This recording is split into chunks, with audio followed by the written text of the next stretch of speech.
Hi everyone, welcome back to Literally What. Happy Saturday, happy weekend. I hope everyone has just been watching football, eating some good food, watching Secret Lives of Mormon Wives, which is going to be our first story today because when I tell you guys, I've done all the behind the scenes background research, so I am fully prepared and educated on talking about this subject. So we will be getting into that as well, which I'm super excited about. But yeah, I was watching football this morning actually, and I was watching the USC LSU game.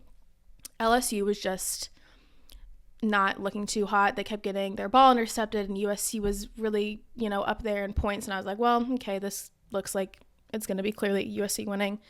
Then I go upstairs, do a few things, come back down. LSU's down by like 3 points, end up scoring a touchdown with a minute left in the fourth quarter, and they end up winning the whole game. And I was like, you know what? It's such a good reminder. And even if I don't get fully all of football, it teaches you lessons that even if you are kind of behind or you feel like you're kind of losing or, anything like that, you can come back. You can come back up and you can win and you can turn everything around and you can just really do a full 180 as these football teams sometimes do, because sometimes they just aren't looking hot and then I'm like, I'm just going to turn it off.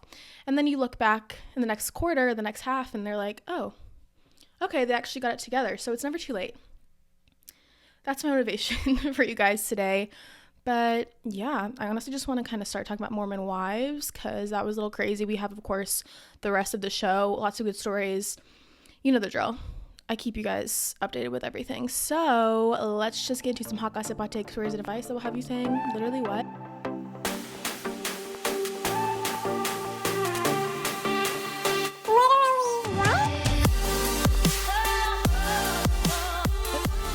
Okay, kids, parents, everyone, if you have watched this show, I don't even know where to begin because it is so crazy. I honestly was putting it on the back burner of content I was going to watch because it didn't look interesting to me. And then I watched it in probably 2 days and watched all the podcasts they did deep dives on all of them. And so I am fully invested and we have a lot to talk about.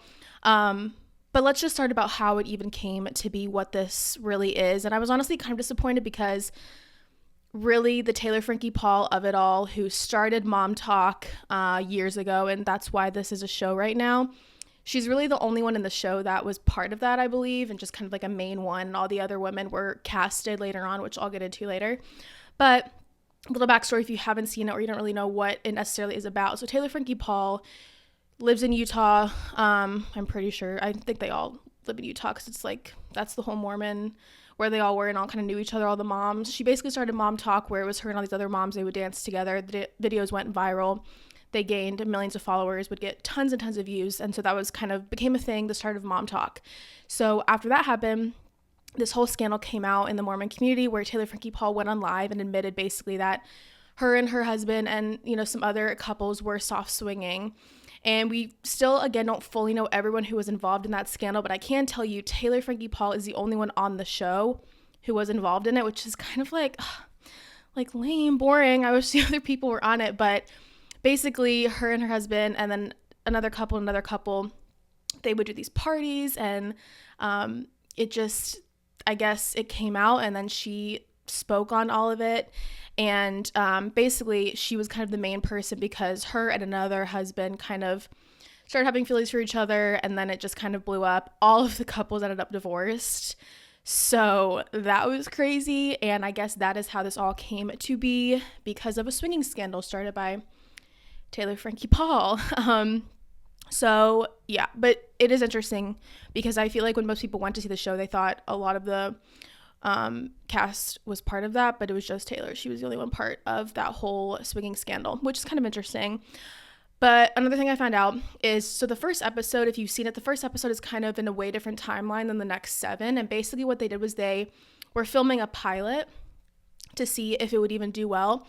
And then right when they were filming that, Taylor Frankie Paul got arrested for, I think it was aggravated assault, domestic violence, something like that. Basically, she got arrested for that, and then they kind of stopped filming, and the producers weren't sure if they were going to have her in the show again or not. So they did a recast for different people, and that's the 7 women who you see on the show. And apparently Whitney was the one who invited Taylor back into that whole group anyway, which is kind of funny looking at it now, but that's kind of how it got started. So I don't think a lot of the moms in the show knew Taylor as well, but they kind of all knew of each other just because again, the community there, everyone kind of knows each other, and obviously they've heard of Taylor because, you know. Yeah. So yeah, what's my next even thought? There's just so much that I need to say. I guess let's just go into all the cast and all the ladies and talk about them, because everyone's been ranking their favorites and non-favorites, and I think it's just so funny to see because everyone has different opinions. What I will say though is I don't think they would have a great show if Taylor Frankie Paul wasn't on the show. However, she's a mess. Her life's a mess, and especially just like the people around her, like her mom is so mean to her, and I don't know if it's for the cameras. Again, one thing about the show is I can tell that it's very for the cameras, very reality TV forward, very, you know, hey, we're having this argument, hey, we're gonna do this, so let's plan a weekend, get the cameras here and film, you know, the arguments or whatever. It's very much like, you can tell it's reality TV. A lot of it I feel like is not planned, but they're working for the cameras, and it's so funny to watch because they're just crazy, honestly. But yeah, so again, I don't think they would have the show without her, but she is a mess. And so again, she got divorced, then she started dating another guy very quickly after the divorce. They ended up getting pregnant together, and you see that on the show, her taking pregnancy tests, all of that. I do not like him at all. There have been a lot of allegations that he was with other women while he was with Taylor and all of this stuff. Again, they're talking about all of this on the show, which it's interesting to see which of the women's partners are involved in the show and which aren't, because some of them are like fine airing out all their dirty laundry on the show, which is fine. But some of the other women, their husbands aren't really on the show as much, because I was listening to a podcast and they said, you know, love that you're doing the show, but we don't want to bring our marital problems, you know, and call them up like, hey, we're having an argument, like come film this for the show kind of thing, which I respect. And that's kind of how I got the hint that I think a lot of the scenes in the show are very much calling producers, hey, we're going to do this, hey, this is going to happen, and the cameras show up kind of thing, which that'd be so weird living life like that, like having to call cameras and then, I don't know, it's just weird. But yeah, he's just, don't really like him. I don't really like her, but I love her on the show. She does own up to every single thing and mistake she's done, and she has made a lot of mistakes. But she, you know, said she's learned from them, and on the show, she really doesn't feed into the drama, which I think is really cool.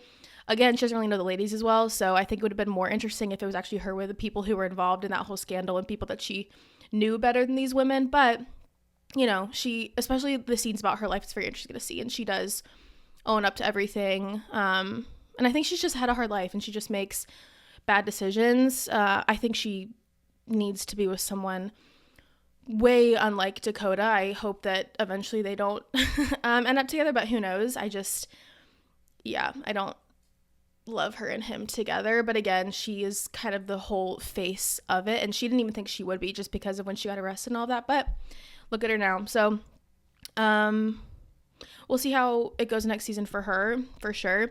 Okay, so Michaela was the only other one I knew face-wise just from TikTok. She's the one that had the baby. I think it's 16 or 17, ended up getting married to her current husband, which he's 21. Or he would have been 21 when he got her pregnant, and then they're still together. But I'm like, what? No one's even talking about that at all, which I think is so crazy. And I get maybe that's how it was, but I think she grew up maybe in the church, but she's not part of it anymore. And I don't really love her. I don't love Michaela. I know a lot of people love Michaela. I've seen her videos obviously with her daughter and son, but just like, why is no one talking about that she was 16 when she got pregnant and the guy was 21 and then they got married? I don't even think that was brought up one time on the show, which is crazy to me. But on the whole show, she was going through an autoimmune disease, so she was very quiet in the show. We don't really see a lot about her life, just very quiet. You know, I didn't really think, if she wasn't on the show, I don't think it would have made a difference. But now after the season and the show has come out, she has been just stirring the pot, drama, talking about Whitney on social media. And I get that Whitney was the villain of the season, like I understand that, but Michaela, from being so quiet, and she was like friends with Whitney on the show, and now she's coming out on social media just kind of like being just honestly a bitch about it, and like making TikToks about I'm the only one keeping the drama going after the season and blah, blah, blah. And again, I don't know if all this is just to make sure a season 2 happens, but she's a little sneaky to me. I don't know if I would want to be friends with her, and I'd be fine if she didn't come back on the show. I know a lot of people love her, but yeah, I don't know. Okay, Jen. So Jen Affleck is married to this awful man named Zach, who is cousins with Ben Affleck. And Jen is just a young girl, but she is with this guy, Zach. They have kids together, and he is the absolute worst. So basically, she is the breadwinner. Her influencer money is paying for him to go to medical school. And then on the show, you see they go to Vegas, all the women, and then Taylor's boyfriend, Dakota, and Jen's husband, Zach. And he apparently has a gambling problem. So when they went to Vegas, he asked her if he could have some money to go gamble. She gives it to him. And then basically one of the episodes, the girls go to Chippendales in Las Vegas because Layla just got divorced, so she was doing like a singles whatever, and they didn't know. And then Zach got pissed at her, was texting her all these mean things like, I'm done with you, like I'm gonna give the kids to my mom, blah blah blah, you have no morals, as he literally is off gambling and like being awful to his wife, the mother of his children. So I hate him. She needs to leave. And I get she's one of them who's very involved in the church, so I think divorce is just kind of like not necessarily an option, but she needs to figure it out because he is absolutely the worst. And if you saw that episode, how he was talking to her, crazy. And she's young, she has so much life ahead of her. Anyway, okay, Demi, I do like her. I think she's really sweet, really fun. Definitely can stir up some drama on the show, which again, you need that for a reality TV show. Her husband used to be married to a Real Housewife. I forget from which city, but I think that was really interesting. And I do like her. I think that she is the one who, you know, will kind of keep the show interesting and keep all the drama coming on the show, not like Michaela, who's doing it off the show, because I don't know what's going on with that. But yeah, like her a lot. She's one of my faves for sure. Okay, Whitney.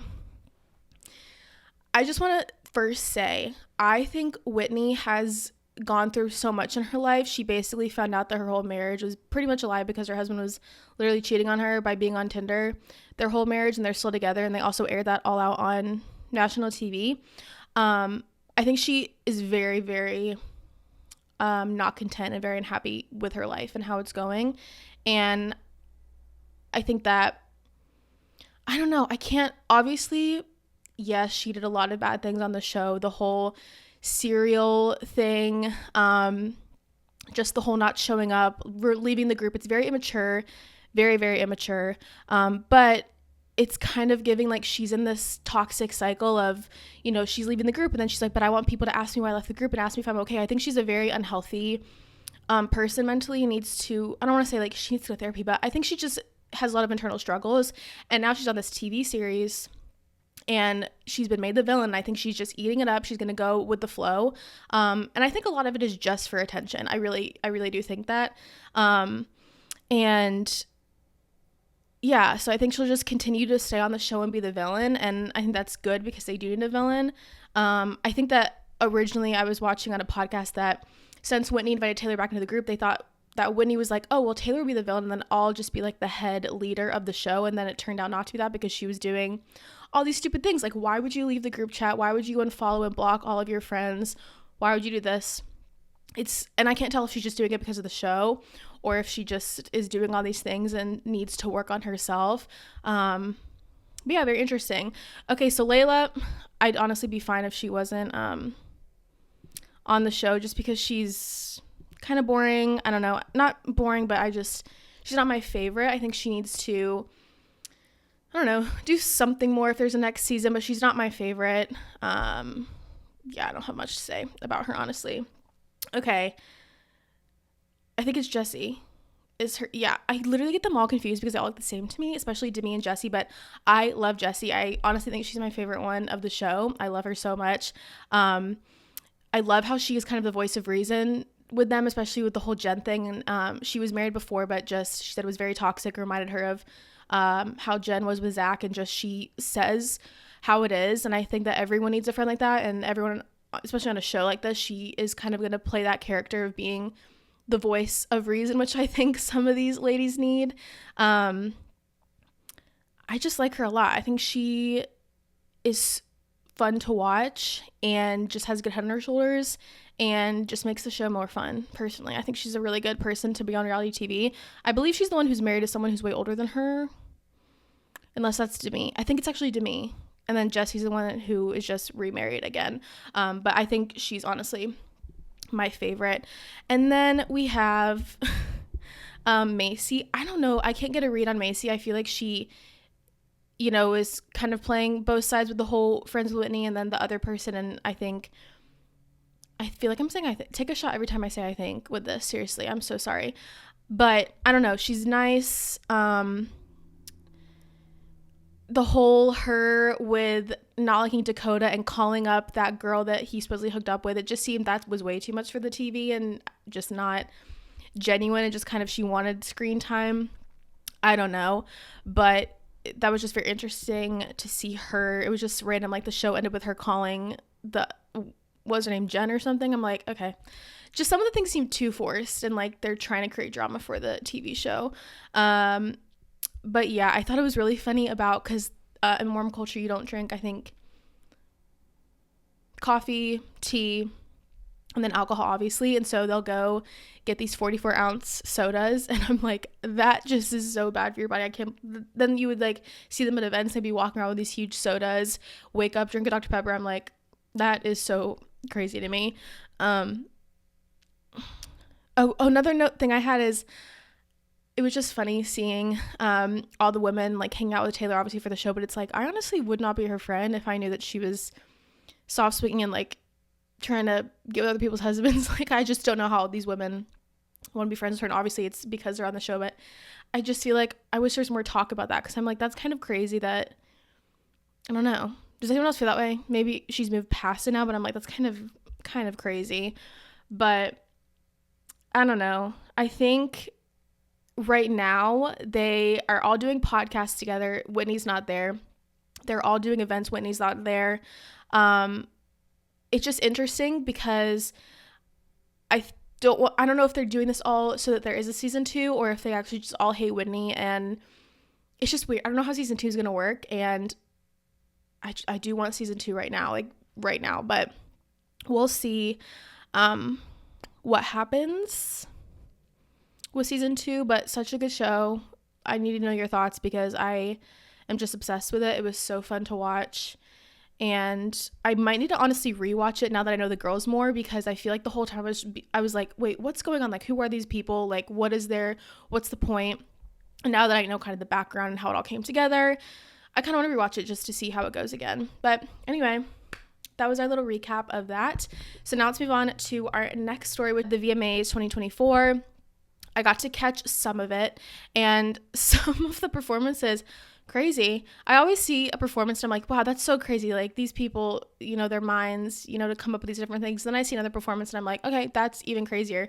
But the VMAs did happen. Katy Perry performed, Chappell Roan performed, Sabrina Carpenter, Benson Boone. His was so good. He did like a front flip while he was singing, and it was just amazing. But let's get into our winners. So video of the year, Taylor Swift, Post Malone, Fortnite. Obviously, Post Malone, love him. Artist of the year, Taylor Swift. Song of the year, Sabrina Carpenter, Espresso. Best new artist, Chappell Roan. Best collab, Taylor Swift, Post Malone. Best pop, Taylor Swift. Which I will say, I feel like Sabrina Carpenter should have gotten that, because I feel like she's just been pop of the year. You know what I mean? I don't know. Best R&B was SZA with Snooze. My girl. Best alternative, Benson Boone with Beautiful Things. Those were pretty much the biggest ones, I think. Yeah.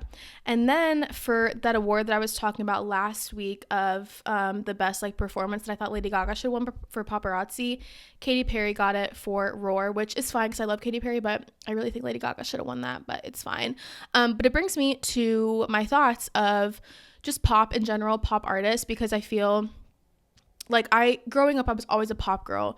Rihanna, Lady Gaga, Katy Perry. I just like pop was my thing. It still is. I will always listen to 2000s pop. That's like my favorite. And now I feel like with Sabrina Carpenter, Olivia Rodrigo, we just have so many more artists coming up that are just pure pop music and pop artists, and I love that.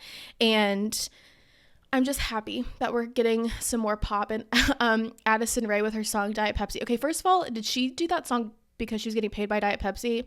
Because she had Diet Pepsi the whole time as like an ad, or is that she just loves Diet Pepsi? And also her outfit.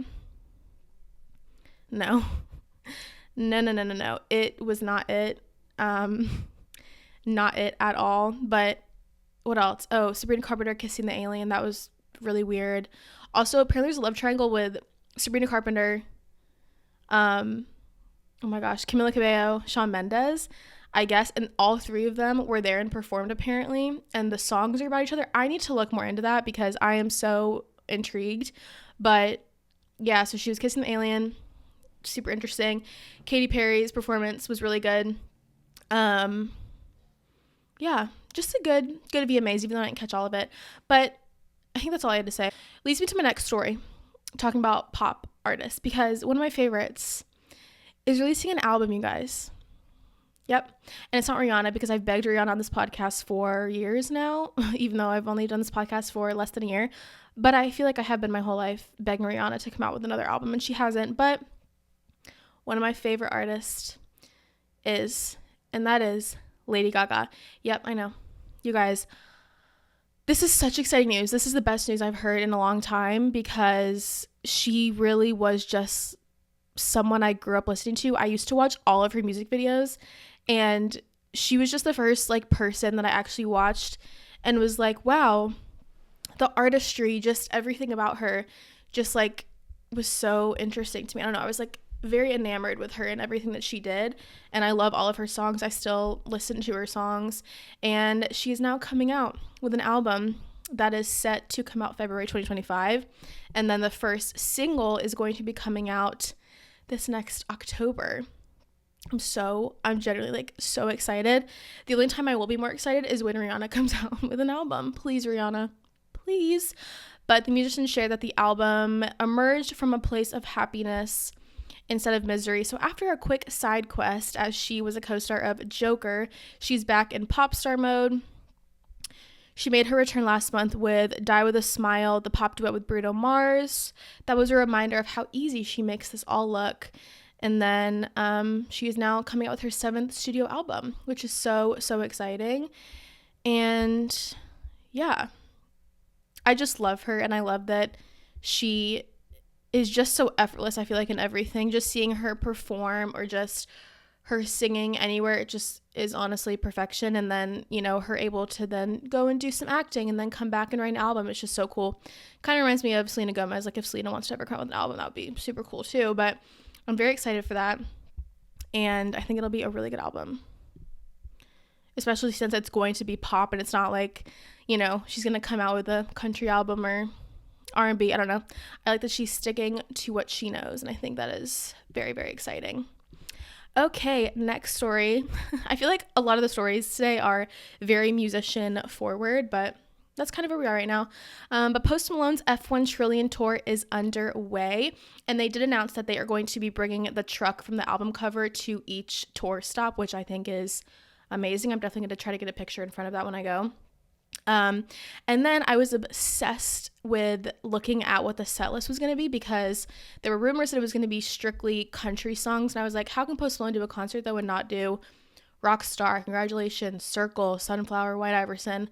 And so he performed for the first time last week, I believe, in Utah, and I got the set list. So one thing I did notice about the set list is he's kind of pulling a Taylor Swift, in that, at least for the first 2 concerts he did, in the middle of his set list, he did a different song from F1 Trillion that wasn't in the set list. So I think no, it wasn't just F1 Trillion. I think it was different albums. So like he did Twisted Tea, and then I forget what he did the second time, but basically one of the songs was switched up.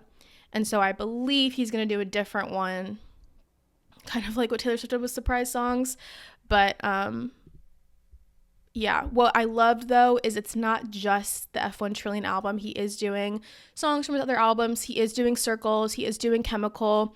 He is doing Candy Paint, Stay, I Fall Apart, Better Now, Psycho, White Iverson, and then he ends it with Rockstar and Congratulations, and then you have to stay to the end because he does the encore of Sunflower, and it's not on the set list, but he does do that at the end, and I am just beyond excited. One thing though that I did not expect is one of his songs on his album is called Yours, and it's him singing about his baby girl. I feel like she's 1 or 2. I know she's really young. Maybe she's 3 or 4. She could be 12 years old, but I think she's pretty young. And when I first listened to the song, it's just so sad. I was actually tearing up. It's like him talking about, when she walks down the aisle, she might be wearing white, but her first dress was pink, and she might take your last name, but she'll always be mine. She won't be blah, blah. Anyway, it's really sad, and apparently it's part of the set list. And I'm actually going to sob my eyes out if he sings that at my concert, because I don't do well with sad songs like that. I just don't. And if I see Post Malone up there crying over his little girl singing this song, I'm not going to be okay at all.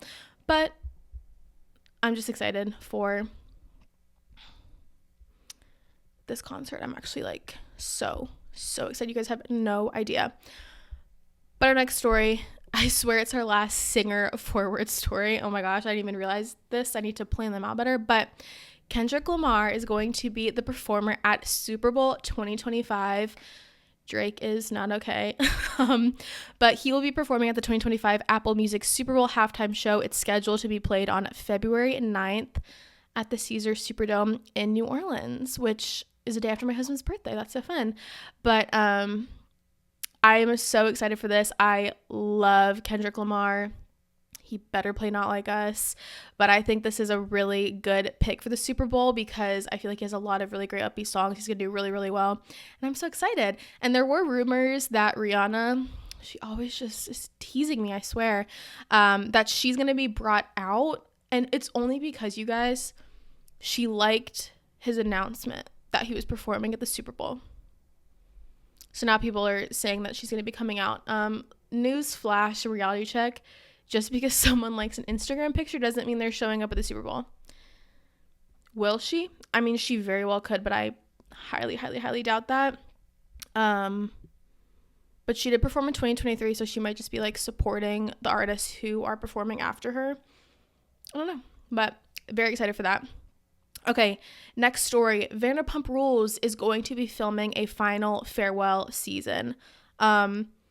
This is honestly, I don't think anybody asked for this. I feel like the ending to last season was fine. We don't need any more. Everyone can move on with their own lives. And yeah, but they are going to be filming with most of the cast. So Ariana definitely will not be there. And they're going to start filming in October. And then it's alleged that after this farewell season, they're going to do a full total reboot. So I guess they're going to be calling it the same thing. I don't know, but they're looking at people from Tom Tom and Sir, which are the obviously bar restaurants that are part of Vanderpump Rules. But I saw this and I said, this is not needed at all. No one's asking for this. No one wants to see this. And I can guarantee the only people that are going to be there are probably Tom and Tom, Sheena, Lala, maybe Joe, maybe Katie. I don't know, but this is just, I don't even know what they're going to be talking about. Like, no one cares, genuinely. But I did see, so Traitors Season 3 is coming out, and I forgot Tom Sandoval was on the cast, and I'm actually not okay with that. But on a side note, if you guys have not seen The Traitors, my husband and I, no joke, we binged the entire season in a night of the UK one, but the US one, amazing.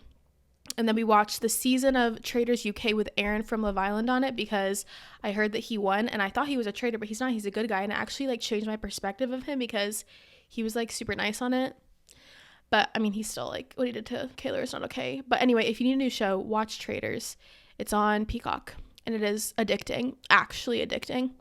Like, I'm actually going to go watch it after this. But yeah, Vanderpump Rules final farewell. Dumb. Okay, our next story is something super exciting. It's about one of my favorite movies ever, and that is Harry Potter, and they are going to be having a themed baking show. The Food Network has green lighted it, and if that wasn't good enough, it's only going to get better because it is going to be hosted by the Weasley twins. Doesn't get better than that. So basically they announced on September 1st that Food Network, hello, they're going to be stepping into the world of the Harry Potter franchise with a baking competition inspired by the beloved books and movies. It's going to be titled Harry Potter Wizards of Baking, and the show is following a group of contestants as they bake and design desserts inspired by the fandom. And James and Oliver Phelps, who were Fred and George Weasley, they're going to be the host, and I'm so excited. And they're basically going to be judging the creations on the sets where the movies were filmed in London, England. So basically, I need to become a certified baker to go to London, England to cook on the sets of Harry Potter. So let me go do that real quick. Anyway, I am so excited for this. Harry Potter is the best, and I love baking shows. I grew up watching baking shows. Those are just like, I feel like the baking shows are one of the best kind of shows to watch because it's so creative, but it's also like just so satisfying to watch. I don't know. I love baking shows. Are my favorites. And I love all the Christmas ones at Christmas time, the Halloween ones. Whenever we used to have cable, way back in the day, and I would just have Food Network on all day watching the different baking competitions. It's just so good.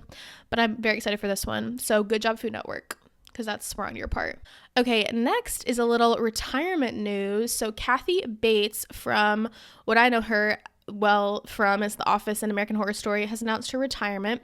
So after 5 decades in Hollywood, Oscar and Emmy-winning actress Kathy Bates said she is ready to yell cut, and the esteemed performer will put away her scripts after the CBS reboot of Matlock comes out. She said, "This is my last dance," and she revealed that she was ready to retire earlier after a film shoot had soured it for her. She didn't specify the production.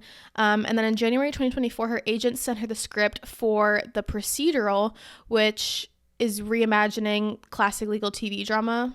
That's so many words. And so it intrigued her as she has faced injustice earlier in her career. So she'll be retiring. I just thought it was kind of sad because, well, it doesn't really affect me because like The Office is already filmed and done. But I feel like it's always sad when it's someone you've seen in so many different things and has won so many awards. And in a few years, whenever some of my favorite actors and actresses are going to announce retirement, or maybe some of my favorite singers are going to announce that they're done, that's something I didn't really think about because I feel like everyone that I grew up with is still like going really strong, singers, actresses, actors. And it's something to think about that, like, oh my gosh, one day some of like my favorite people are going to retire and I'm never going to hear from them again. I'll hear from them, but I'm not going to get anything new from them, and I can't, like, if Rihanna retired, like, who am I supposed to bug every single day about coming out with a new album? But yeah, I thought that was really sad for her. But I honestly, like, think about your whole life. You're just acting and you're doing all these different things, and you're, I know it's like so many hard hours and just like learning all the scripts, and just imagine like that's what you're doing your whole life, and just like tiring. And so I'm just happy that she's putting herself first and knows that, it's time.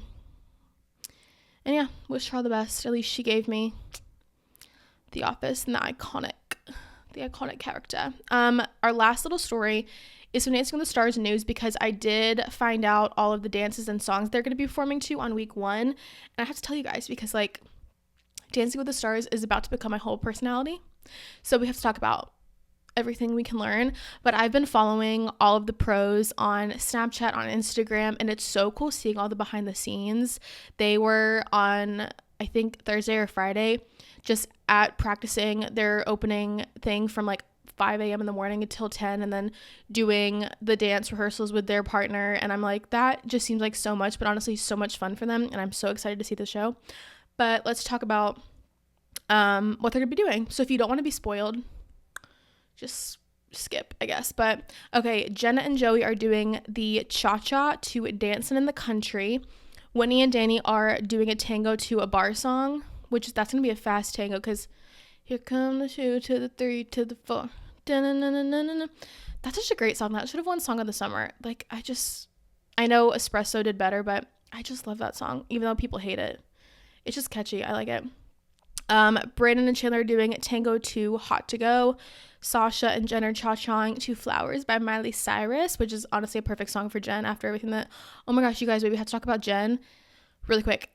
So basically Devin did an 11-minute video on Instagram, and he posted like all their screenshots, and there was like a lot in there that like he should not have posted, and then he deleted it all. But basically it was just like, I don't even know what he was trying to do, but he posted like all of their like intimate like text messages and then like their arguments and all of that, and I was like, what is going on? And then he deleted it, I guess because I don't know, he seems stupid. But did anyone see that or catch that? Because that was crazy. Yeah, anyway, I'm just glad Jen is done with him, and I think she is with Jonathan because they keep posting. But anyway, back to what I was saying. Val and Phaedra are doing a cha-cha to I'm Every Woman by Whitney Houston. Riley and Steven are doing a jive to Don't Stop Me Now. A jive on week 1. That's actually psychotic. Daniela and Dwight are doing a salsa to This Is How We Do It. Pasha and Tori are doing a foxtrot to Trust Fall. Okay, a foxtrot on the first week is crazy too. Britt and Eric are doing a cha-cha to Old Time Rock and Roll. Ezra and Anna are doing cha-cha to Espresso. Alan and Alona cha-cha to Man I Feel Like a Woman. Emma and Reginald are salsaing, that's a new word, to Motown Philly. And then Glenn and Brooks are tangoing to A Piece of Me by Britney Spears. Okay, first of all, why are like half of the cast doing cha-chas and then people are foxtrotting and jiving on week 1? Because what they need to do is just have everyone do either a cha-cha or just like an easier dance for week 1. Because having a foxtrot and a jive is a little crazy, especially when everyone I feel like is doing a cha-cha. What? Who picks that? Who picks who's doing what? Because that's not very smart on their end at all. But what do I know? I'm not a producer. But if you're a pro on Dancing with the Stars watching this, why are they not all the same? And why is over half cha-chaing? And then some of you guys are doing some of the hardest dances on week 1. That's so crazy to me. Anyway, yeah, I'm excited to watch anyways, and I think it'll be a really good first episode. I feel like they've been promoting it a lot. Everyone's been posting, trying to get people, because again, at the end of the day, yes, it's about dancing, but it really is a big popularity contest if we're being realistic with ourselves. So yeah, that's everything I had to talk about today. I hope you guys enjoyed, and with the next episode, we're going to be recapping week 1 of Dancing with the Stars, which is going to be crazy. So yeah, love you guys so much, and I will see you next week for some more hot gossip, hot takes, stories, and advice that will have you saying literally what? Bye guys.